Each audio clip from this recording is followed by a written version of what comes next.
Hello, guys, and welcome to a new episode of DeFi Talks. Today, we're going to be talking about the difference between a good and a bad project, whether that be in crypto, DeFi, NFTs, it doesn't matter. We're just going to generalize basically and try to figure out what's at the bottom of like a good project and what's at the bottom of a bad project. Today, I'm going to have Jake with me. Hi, Jake. Hey, Sharif. Hey, guys. Super excited to talk about good versus bad projects today. And yeah, if you like this, guys, please share and let's just jump right into it.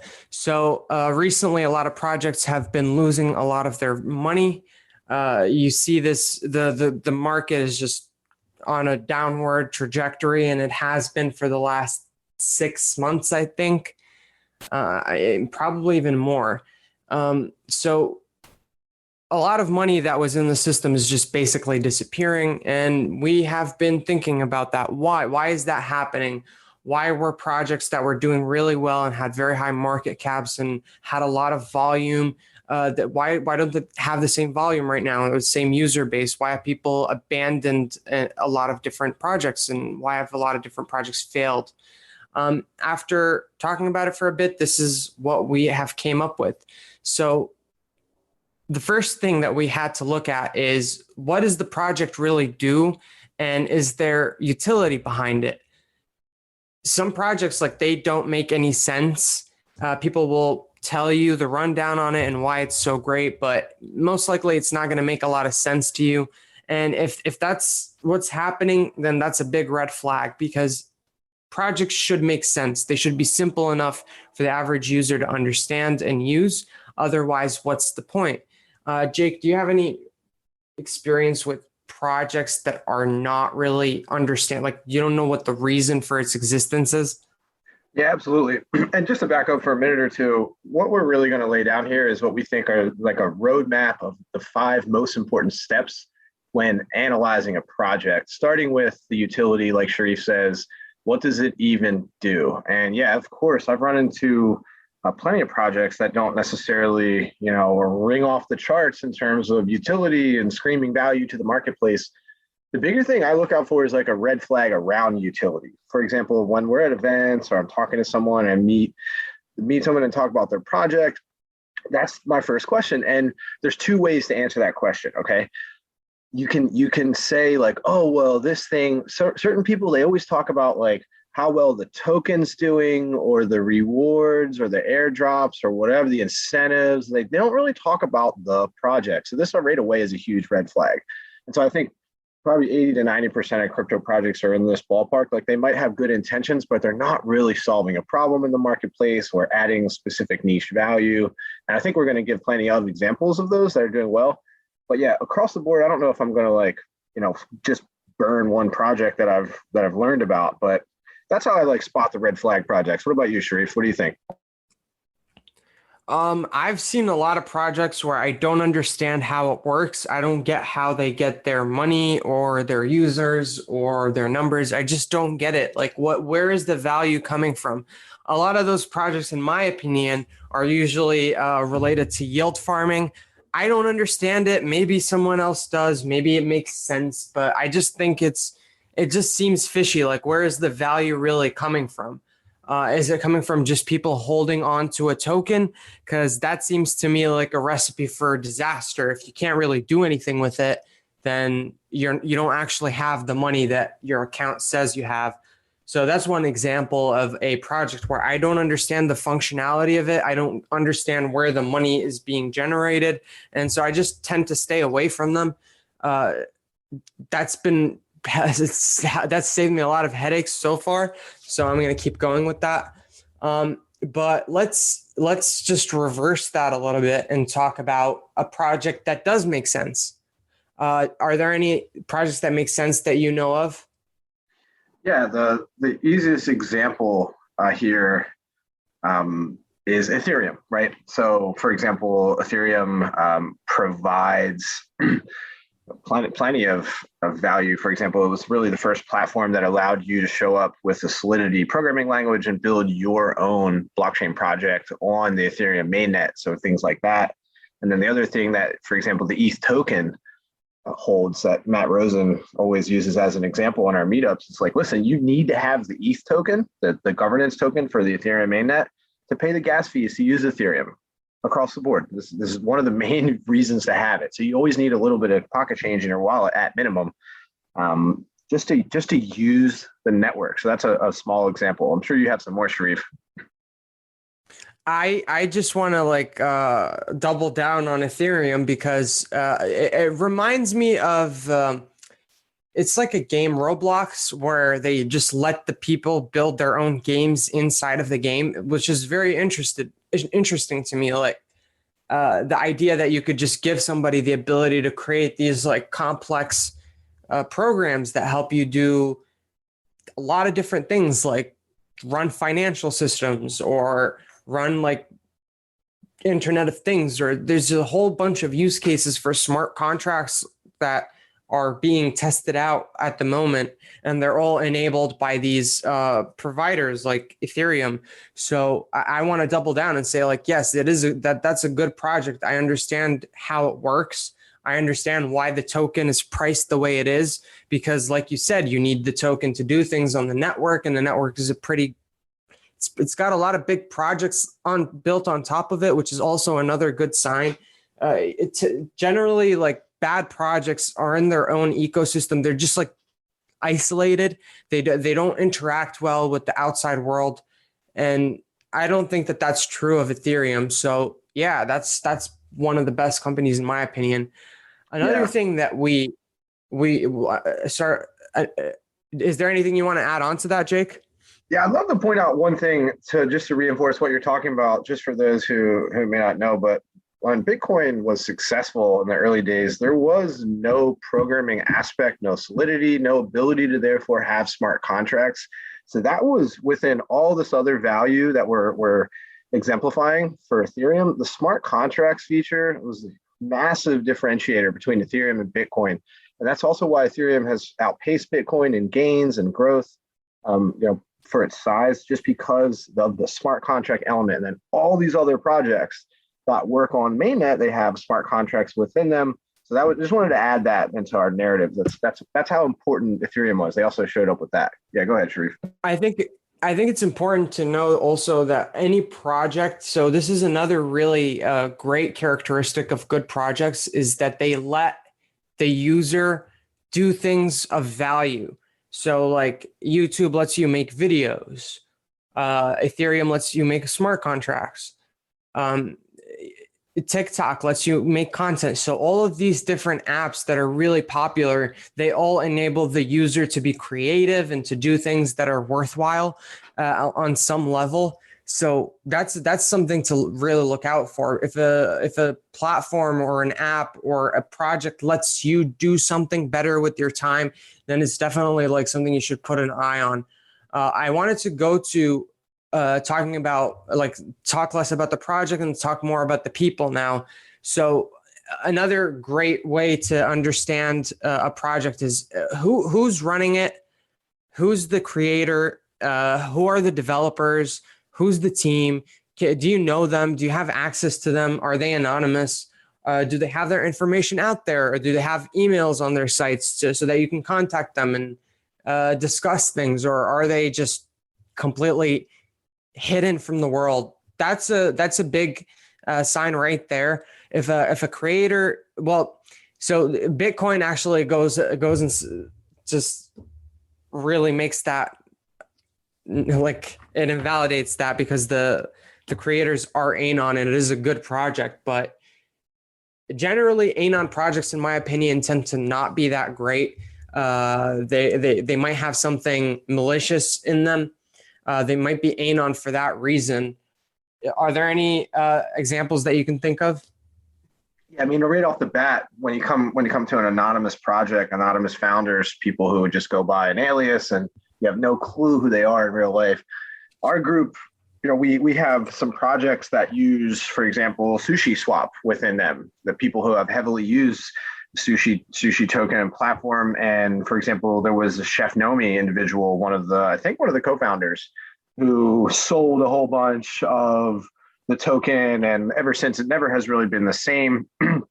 And just what we're talking about here, guys, is like most people will do something weird when no one's looking, right? Like even envision your own behavior on the subway or something. You might like pick your nose when no one is looking, right? Like we have this social accountability and this tribal accountability. And if you're someone in Web3 who by an alias built this big project that may in a centralized fashion control this money, and nobody knows who you really are walking around day to day on the streets, like you could just do something wrong. Like if no one's holding you accountable, there's no reason why you might just try to do something wrong because you can get away with it because there's zero accountability. So that's why an anonymous project, it's like a ticking time bomb. It might not go off, but it really could in a devastating way. And I think we've seen a lot of anonymous projects have that happen. I agree with you. So one of the rules of this country, at least, is that most of the time you have to do business. Like you have to know your customer. That's one of the rules is KYC. So putting your information out there, like that's also part of GDPR, where you have to leave an email on your website so that if somebody wants to take down your content, they can message you. Like the idea here is if you're not interacting with your creation, it could just do really bad things and you could just skip on all of the consequences, just like Jake said. It doesn't seem fair to me that some people have to work and make their projects under one standard and other people get to do it in a different standard. Like I'm all for anonymity and privacy, but when you're making financial apps and systems that are likely to, like you said, hold a lot of money and maybe even change the world or hurt a lot of people, you should probably have your information out there just as a sign of trust and as a sign of goodwill. So with me, Anon is not a great idea. Yeah, it's so hard for me to imagine. Like, think about what it's like to be an anonymous founder in Web3. Like, think about it, right? Like, we go to these conferences and we follow writers and bloggers and people in this space. If you were an anonymous founder, you could never show up to a live event. You could never build the real community. You know, like there's no such thing as being able to have the same life and the same, especially if you're going to grow a big project. All the big projects have doxed or, you know, open founders. We know who they are. I just can't possibly imagine one of these projects getting to the size that it could, like massive. I guess sushi's maybe the biggest one. But you're just so limited in what you can do if you're anon. And so therefore you also have to think like, why would they want to do that? Why would they want to limit themselves and constrain themselves and limit themselves by doing that? It's like, well, there's some other advantages like we've talked about. If you want to do something crazy and rug pull or whatever, then there's just no accountability. So it is like a big give and take. And in my opinion, like Sharif is mentioning too, it's just a big red flag. So I want to go back and mention something that we talked about with the first point, and that's like, where does the money come from? So a lot of these successful projects, they're subsidized either by VC money, government money. It doesn't really matter. They're just getting a lot of money from somewhere to build these projects, and they pump it into the system to, one, pay for the people that are generating the content or the smart contracts or whatever value is for the app, and then two, for paying the users to use the app and ensuring that they don't like have to pay a lot or that they give them the best price, even if that price is disingenuous. So a Web2 project that does this is Uber. Uber Eats and Uber. I'll just focus on Uber Eats specifically because I have more experience with that. They used to give rewards out for their drivers and also like cover a lot of free meals and provide better prices on Uber than you would get it in real life. And so this created like a false narrative for the whole fast food industry that you can get this at this price. And if you're a driver, you can just make a lot of money, which right now isn't true because they're not pumping as much money into subsidizing it because it's big. So if you look at the time scale, you see that it starts off really, really good, and then it becomes like worse and worse and worse, and it drags other things down with it. And this one of the examples of that are related to Web3 that we can mention right now is what happened recently with Terra and UST and Luna. They just lost all their value, and all the things that were built on top of them are now basically useless until they figure out a way around this. So I feel like there needs to be a positive consistency and like a realism to how apps present what they're doing, and explain like where the money is coming from, and why do we get better prices? How do I get 20% on my how do I get 20% yield when nothing pays more than it's like 7% in the real world, and that's on like, you know, risky assets. Am I making it like, does that make sense? Yeah, absolutely. I think one of the other crossover examples for people out there is that everybody knows there's tech companies traded on the NASDAQ that they might go for like 25 to 50 to 75 times earnings. So they're super overly traded, and they don't even have any profitability. Another, you know, you talk about Uber, but there's a lot of these tech companies, for example, Uber, I'm pretty sure it's never actually turned a profit. So it's so heavily subsidized by highly traded stock pricing, other types of funding. There's plenty of ways that you can have your company be propped up. There's so many examples. Facebook was the case as well. It didn't make money for years and years. Even after IPO, they didn't even have a monetization model for about 2 years. So this is what we're talking about. And in crypto, guys, you know, this might work in Silicon Valley where you have legitimate investors writing hundreds of millions of dollars of checks to companies to get them to a place where they will be potentially profitable. I think in crypto, the difference is that these things are just happening 10x, 25x of the speed. So when your subsidies, if there's any warning sign of subsidies running out, people just might leave and go to another project and just vanish. Like things just happen so fast. So it's really important twofold when you're focusing on doing your research to really understand like how a company is being supported, if there's subsidies, if there's a plan for tapering down those subsidies, and that sort of thing. So another interesting mention with Terra is that if you understand how Anchor Protocol worked, they had this massive reward pool that they were just dishing out, the 20% APR, right? And you had this graph, you could probably Google it now, where you could see that the subsidies and the rewards were running out. So I don't know if there was something to do with that people kind of knew eventually the music was going to stop, but it's really important to pay attention to how projects are fueled so you can decide if it's a good one or a bad one. I think let's transition into talking about our fourth pillar today about of our top 5 is community. I think if there's a community around the project, it's a whole different world, and it feels so much better and safer, and there's people to talk to and learn from. Sharif, I know you really believe in crypto communities. What about what are some of your favorite communities? How you know it's a good project? So when I see communities looking out for each other, like people in the community are looking out for each other, and there's constant interactions between the people that are building these projects and the people that are like supporting these projects, I know that it's a good project and that it will be successful, because just the genuine approach, it's a simple thing, right? Like just a genuine connection is a very simple thing. You just care about the people that are helping you. You care about the people that are like volunteering their time or money to help you with your project, or to like monitor your community, or to help you with advertising and marketing. And you get so much farther ahead.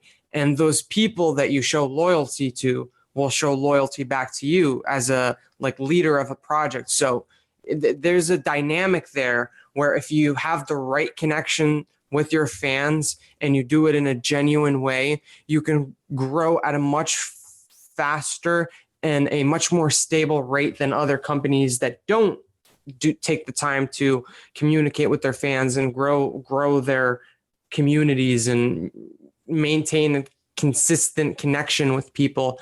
I feel like that just brings along with it a lot of social obligation and like like having people have expectations for your life and being responsible for a big project and a big community makes people just better people, in my opinion. So I like seeing projects that have communities around them. And I especially like it when the leaders and the developers and the creators are close to the rest of the community. Are there any examples that you have, Jake? Yeah, I'm not sure if I have the best example of a community besides maybe our grassroots small example here with Ricochet here in Philly. But yeah, community is so big. I have two things to add to that. For example, if you are pursuing a great project, then you're working on utility, and people in the community, therefore, are talking about how they use your project. Right, like Matt Rosen is giving examples about how he uses Thorchain and the Rune token, and how he uses that blockchain to send tokens all around the world to his people that he works with. That's one benefit if you're in a community and you're participating in it, is just learning from other people about how they're using the platform or the protocol or the blockchain or whatever it is that you're a part of. It's just learning from the community and benefiting from all the social aspect. And it could be as simple, you could be a grassroots local, and it could also be as simple as just a real, truly thriving Discord or Telegram, or really even just like a Twitter and a specific hashtag. Like we talk about the developers who are helping with Ricochet and the Rex Force, and they have their own hashtag on Twitter, and just things like that can be indicators of a really good thing that's going on in Web3. When you do have this potential sea of landmines to avoid, these are another community. There is another healthy indicator. So besides that, I think the final thing to talk about, if you have a really truly useful project, step one, if you know who the founders are and they seem like a good fit to lead it, if you understand the money flow, and then if you identify a community, really it's just about roadmap and giving a timeline for the future of here's what we're going to try to do, and then we're going to do this, and then we're going to do that. This is super important because there's too many projects that are just created on a whim, and you can tell because there is no roadmap. So I don't know if you have a particular example in mind or things that make you happy when you look at a roadmap, Sharif, but what do you have to add about roadmaps for crypto projects? Having a good roadmap is a way to communicate to the world that you are not just playing around. Like, this is a serious thing that you've taken the time to think about, and you've taken the time to write all these thoughts down and explain how you're going to move on in the future. You kind of write a promise down of like, all right, in a year or two, you should expect this to have happened. In 3 years, you should expect that. Like, you don't have to write that far down the line. But the idea is if you just make those promises and you engage a community, just like we said in the last point, and you maintain that consistency, you are able to get way farther ahead, because there'll be VC people, there'll be people that are just passionate about the things that you're passionate about, that are willing to fund you or make connections to other companies that might help you out if they see that you know what you're talking about and you actually have a plan. Yeah, and what I really think is vital for a roadmap is within that plan, you can look back at it as a user and a community member and analyze, like, hey, are these founders really doing what they said they were going to do? And you can see not only how serious they are about that plan and following that plan, because that's the point of a plan, but also like there could be unexpected events that come up, and then you do have milestone evolutions, and you can see how they rolled with the punches and maybe were agile and nimble and pivoted with the marketplace. Or for example, if you have massive events like this Terra fallout, maybe you should change your roadmap, and you can look at how active they were in not only the initial planning, but how flexible they were in the state of the marketplace. So that's most of what I have to add for roadmaps. What else do you have to say, Sharif, about how to pick a good versus a bad project in crypto. Just take the time and don't make decisions on a whim or because you saw it in an article or on a YouTube video. A lot of people get paid to talk about dumb coins or dumb projects that have no utility, that are created in 6 months, just sitting there, right? Like they pump money into it, they get you to follow the hype train, and you get screwed over. That's just one way you can get screwed over by investing in a bad company. So just take the time and slow down. It doesn't.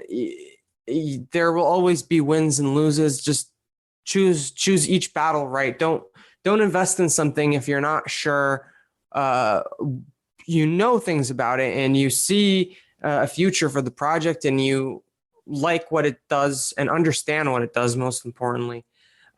Now I want to end this, but before we want to end this, I just want to go and talk about the difference between a good and a great project, because there's a lot of projects that I'm just like, this is great. This is amazing. I hope this company exists forever. And then there's projects that are just like good, they serve a purpose. And if something better comes along, which most likely will happen within the next 2 years, then you can just jump onto the next best thing.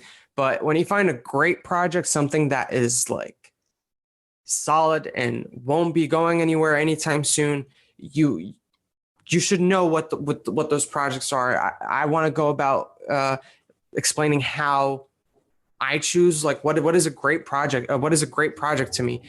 Something that has longevity, that lasts for years and years, and they have plans and they have developers and they have a community that has lasted for like 3, 4, 5 years. That's a great company, because it's very hard to make things last and to keep momentum going. So they have to have had at least some success with dealing with people and with continuing to make the right decisions. So what about you, Jake? What do you think makes a great project? Yeah, everything you said. And in addition to that, I think, like, are you truly unique? Usually we look at these unicorns in tech and we look at these big top 10, top 25 crypto projects, and they're there because they're doing something that no one else has quite gotten right. And usually that means you showed up and you were second or third in the marketplace, and then you figured out what the incumbent was doing improperly. And it's like, I'm gonna fix this problem, and then you just stay on that problem and stick ahead of it, and then build out steps 2 through 5. I really think that's it. That's the number one thing is, do you solve this super, super challenging problem or unique problem? Because there's plenty of projects where it's like, hey, this is a slightly sharper saw. I don't really care about that, right? But if you show up with like a laser cutter and everyone's using sharp saws, that's what we're talking about. So within that, I think there's ways to be a huge crypto project, as long as you are doing something unique and then also be known for something else. Like, are your founders particularly special? And you have some sort of community that is unbelievable, or a story that is unbelievable. And there's other things in this podcast that we haven't even touched. For example, you could have social good. You could be trying to have a community impact and be building something, putting your money into protecting people from homelessness, or planting trees for the environment, or cleaning up the oceans, or doing anything like this, some social or ecological positive good. Things like this are other ways to really spot a great project versus a good project. And those are worth studying and maybe investing in, or just talking about, and that sort of thing, not financial advice, but, all just education about how we do it. But yeah, that's what I think is great versus good, Sharif. That's all I got for that. I have one last thing I want to mention, and it's honestly the most important thing for me, and that is a company that is transparent and honest.